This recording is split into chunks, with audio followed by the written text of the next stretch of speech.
여러분은 혹시 무심코 남에게 주거나 받은 물건이 집안의 불행을 불러온다는 이야기를 들어보신 적이 있나요? 평범해 보이는 물건 하나가 가족의 행복을 위협할 수 있다면 믿으시겠습니까? 실제로 우리 조상들은 오랜 세월 동안 이런 물건들에 대한 경고를 남겼습니다. 역사 기록에 따르면 조선시대 왕실에서는 중요한 귀한 물건을 나눌 때 반드시 상징적 의미를 고려했습니다. 심지어 왕실에서는 지갑과 모자처럼 개인의 명예와 재물을 상징하는 물건을 남에게 주는 것을 금기시했다고 합니다.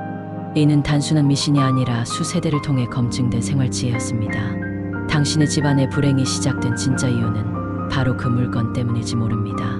지금 여러분의 집에 놓인 그 물건이 혹시 불운을 부르는 것은 아닐까요? 오늘은 절대 남에게 주어서는 안 되는 것과 절대 받아서는 안 되는 물건들에 대해 알려드리겠습니다. 이 영상 끝까지 보신다면 여러분의 가정에 깃든 불행의 씨앗을 제거하고 행운을 불러들이는 방법을 알게 될 것입니다. 구독과 좋아요, 알림 설정 꼭 눌러주시고 함께 확인해 보시죠. 먼저 절대 남에게 주어서는 안 되는 물건들입니다. 여러분의 가정의 안녕과 번영을 지키기 위해 꼭 기억하세요. 첫 번째, 집에서 기르던 식물. 식물은 단순한 장식이 아닙니다. 우리가 물을 주고 가꾸며 정성을 쏟은 식물은 우리 가정의 기운과 함께 자라난 존재입니다. 조선시대 풍수학 기록에 따르면 식물은 집안의 기운과 동일시되어 이를 타인에게 주면 그 집안의 기운까지 흩어진다고 합니다. 가정의 화목과 안정이 흔들릴 수 있기에 특별한 의미 없이 함부로 남에게 식물을 선물해서는 안 됩니다. 오래된 가구. 가구는 오랜 시간 가족의 기억과 정서가 스며든 물건입니다. 우리 조상들은 가구를 함부로 버리지 않고 신중하게 교체하거나 처분했습니다. 조선시대 기록에 따르면 왕실에서 오래된 가구는 한 가문의 명맥과 연관되었으며 함부로 옮기면 가문이 흩어진다고 여겼습니다. 남의 집에서 사용하던 가구를 들여오면 그 집의 기운까지 함께 들어온다고 합니다. 세 번째, 모자. 과거 우리 조상들은 절대 가시나 모자를 남에게 빌려주지 않았습니다.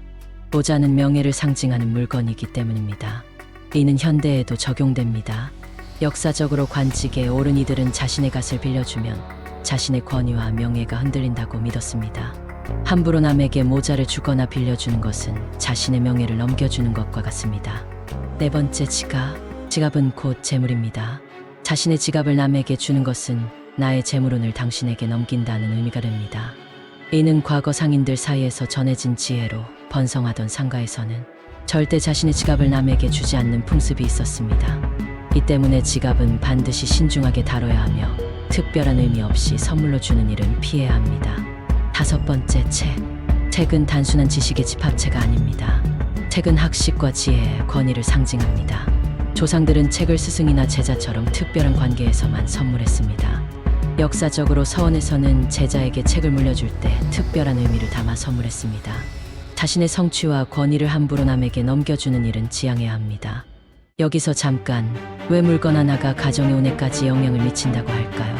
사실 이는 심리학적으로도 설명할 수 있습니다.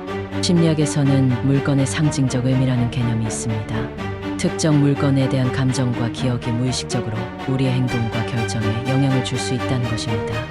예를 들어 선친이 오래 사용하던 가구가 집안에 남아있으면 그 가구를 볼 때마다 과거의 기억이 떠오르며 정서적 영향을 미칠 수 있습니다. 좋은 기억이라면 안정감을 주지만 나쁜 기억이라면 무의식적으로 불안과 우울을 유발할 수 있습니다. 풍수학의 원리 역시 이러한 심리적 메커니즘과 맞닿아 있는 것입니다. 이러한 이유에서 특정 물건이 상징하는 기운이 가정의 평화와 조화에 중요한 역할을 한다고 볼 수 있습니다. 이제는 절대 받아서는 안 되는 물건들에 대해 알려드리겠습니다. 이런 물건을 들여놓는 순간 가정에 불행이 찾아올 수도 있습니다. 오래된 가구. 오래된 가구는 그 집안의 기운이 담긴 물건입니다. 특히 이전 소유자가 오랜 시간 사용한 물건일 경우 그 물건에 담긴 불운이 여러분의 집으로 옮겨올 수 있습니다. 한 예로 궁궐에서 사용된 가구는 반드시 의식을 통해 정화한 후에만 들였다는 기록이 있습니다. 남이 쓰던 가재도구, 특히 날카로운 물건이나 그림액자. 가재도구는 사람의 손길과 정서가 깊게 스며든 물건입니다. 특히 날카로운 물건은 집안의 불운과 다툼을 불러들일 수 있습니다. 그림이나 액자 역시 이전 소유자의 감정이나 사연이 담겨 있을 수 있어 신중하게 다뤄야 합니다. 망자의 옷이나 도구. 망자의 물건은 무조건 맑은 날 정성스럽게 태워보내는 것이 원칙입니다. 그들의 물건은 음의 기운이 강하게 남아있으며 특히 타인의 유품을 들여오는 것은 집안의 화목과 운에 큰 영향을 줄 수 있습니다. 단, 부모님의 유품은 한두 가지 정도만 소중하게 보관하는 것이 적절합니다. 여러분, 우리가 사소하게 여기는 물건 하나가 가정의 기운을 바꾸고 행복과 불행을 결정할 수 있다는 사실 놀랍지 않으신가요? 하지만 중요한 것은 이런 정보를 알고 있다고 해서 두려워할 필요는 없다는 것입니다. 물건에 담긴 기운을 알고 신중하게 다룬다면 여러분의 가정은 더욱 평화롭고 안정될 수 있습니다. 혹시라도 지금 여러분의 집에 이런 물건이 있다면 조심스럽게 정리하거나 정화하는 것이 좋습니다. 때론 작은 변화 하나가 삶의 흐름을 바꿀 수 있습니다. 이 이야기가 공감되었다면 여러분의 경험이나 의견을 댓글로 남겨주세요. 또한 구독과 좋아요로 여러분의 가정에 좋은 기운을 더해보세요. 오늘도 여러분의 가정에 행복과 평온이 깃들기를 진심으로 바랍니다.